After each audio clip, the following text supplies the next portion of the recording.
ए हमर सखी का सखी जानत रू कह। एक तो हमार नया नया शादी भइल बा। अच्छा कुछ करे के लूर नहीं खे। वाह हेलो एमे के नहीं खे। नाल ढोलक में के बेस का है। ढोलक का बेस हम कहला। ढोलक का बेस का जो होमिंग है कम कर दीजिए साउंड वाले भाई साहब। आपसे रिक्वेस्ट है बेबी का बेस स्टार्टिंग से अभी तक एक भी गाना जो शुद्ध बजा हो ऐसा हो नहीं सकता है। क्या गलत को गलत नहीं कहेंगे तो क्या कहेंगे, अच्छे को अच्छा नहीं कहेंगे तो क्या कहेंगे। क्या बात है। अच्छा पब्लिक इतना प्यार से आई है, इतना दूर से खड़े होकर देख रहे हैं। आप तो बैठे हुए हैं, सब लोग खड़े होकर देख रहे हैं इतना गर्मी में। आज जब माइक बंद हो जा रहा है तो कितना डिस्टर्बिंग हो रहा है आप लोग को। और गर्मी लगे लगे। इतना दूर से कैमरे वाले लोग आए हैं, कितना बुरा लग रहा होगा। इतने अच्छे गायक को सुनने के लिए आए हैं, इतना प्यारा प्यारा सुंदर चेहरा देखने आए हैं कि नहीं। हाँ दिल में मढ़ली दिल। सबसे ज्यादा दुख हो रहा है किसी को तो विक्की भाई है, उनको सबसे ज्यादा दुख हो रहा है। ए सखी का सखी हमार नया नया शादी भइल बा। अच्छा हमरा के कुछ करे के लूर नहीं थी। बोल। तू तो एक्सपीरियंस वाला बाड़ी। अच्छा तार बियाह हमरा से पहले हो गए रहे। तू ही बतावा ना, हम अपना सुहाग रात के दिन अपना राजा जी के सामने जब सेज पर जाए तब केंग कैसे करे का करे कुछ बतावा ना। सखी हमरा अभी न करे के लूर नहीं थी। दिया के तेल बुता के पी गई हो। तू तो जानत तारू न सखी अभी हमार उतना उम्र नहीं थी, लेकिन हम अपना राजा जी से इतना दिन से फोने पर बात कैले बने और इतना साल बाद हम वहाँ से पहली बार मिले।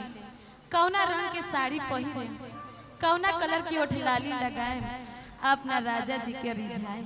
ए सखी बतावा ना। सब सफेद सफेद लगा लो। कह तारी का हो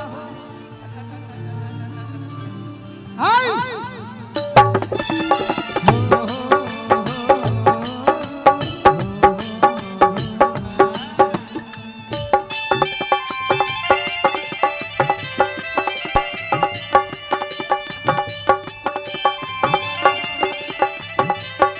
क्या बात है।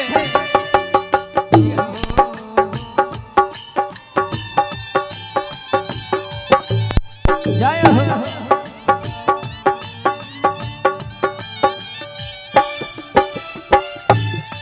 ये हमारा रानी के फेवरेट गीत है। हाँ जी कि आज हो पहिला मिलनवा मिलल सजनी के सजनवा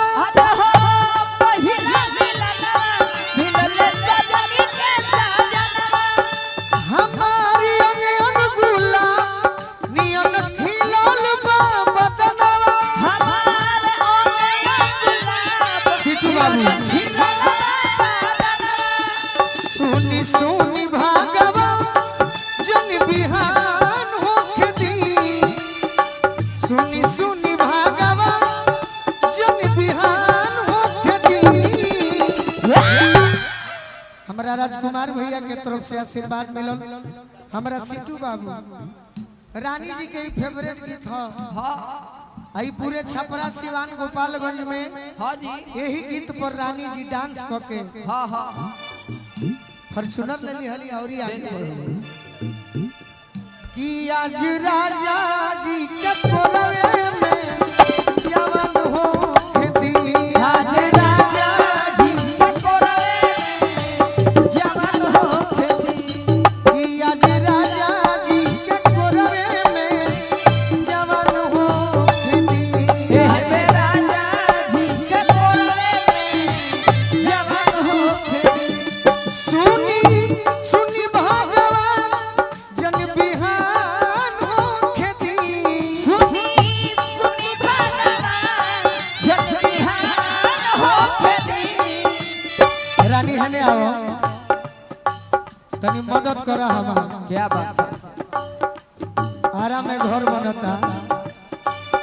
सुनी सुनी भगवान जन बिहान हो खेती आज राजा जी के कोलवे में जवान हो खेती राजा जी के कोलवे में जवान हो खेती आज राजा जी के कोलवे में जवान हो खेती आज राजा जी के कोलवे में जवान हो खेती ले लो दवला बही छोट बाटे राजा लइका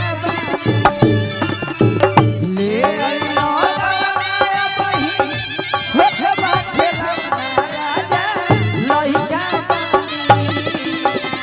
तू तो बिछा के पुछती बहरे बिछा राजा लइका तू तो बिछा के पुछती बहरे बिछा राजा लइका आज राजा जी के कोलवे में जवान हो खेती एह राजा जी के कोलवे में जवान हो खेती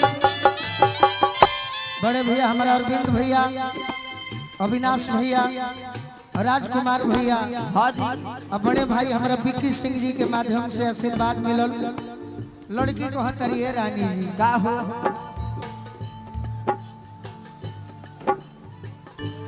राजा जी के उठावा में उठ जब साथी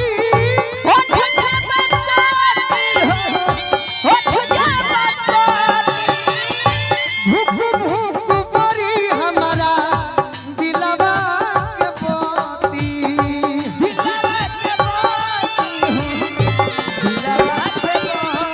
भूख भूख बड़ी हमारा दिलवा के पोती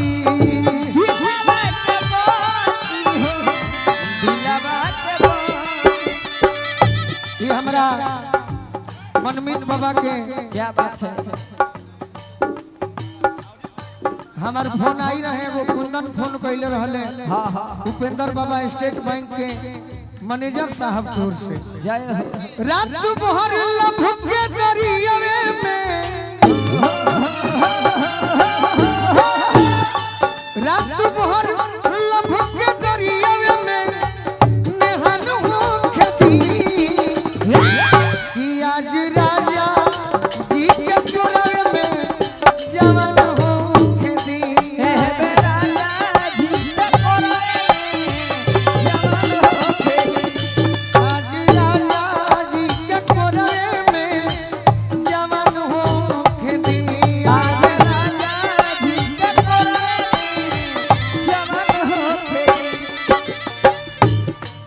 बहुत मेरी जिंदगी है तू मेरी हर खुशी है जहाँ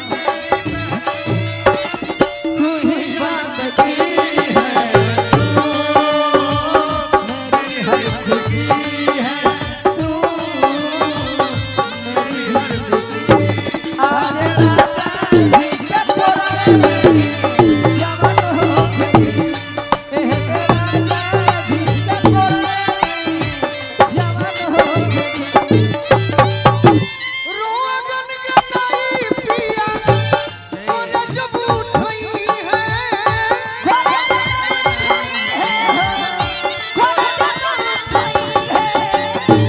ललन भोजपुरी हमार जियरा जुड़ई है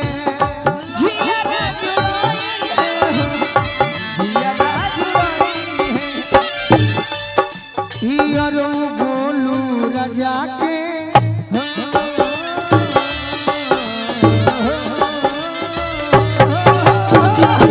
हियरो गोलू राजा के परेशान हो खेती